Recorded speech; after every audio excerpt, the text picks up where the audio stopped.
হ্যাঁ, এগুলো হচ্ছে সলিড ব্লক। সাথে আমাদের উনি কিন্তু আমাদের থেকে পার্কিং টাইলস তৈরি করার জন্য একটা টেবিলও নিয়েছে, যে পার্কিং টাইলস তৈরি করা স্যাম্পল হিসাবে এখানে রেখে দিছে।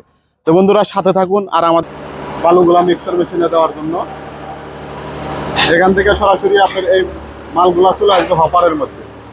হপার থেকে আপনার ফিটার বক্সের মাধ্যমে মালগুলা একদম ডাইসের ভিতরে চলে যাবে। দেখতে থাকুন।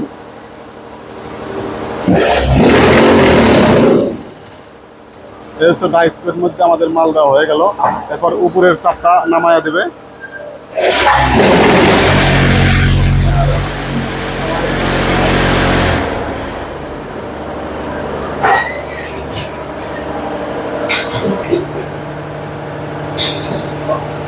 আরো 10 মিনিট কমপ্লিট হয়ে গেল।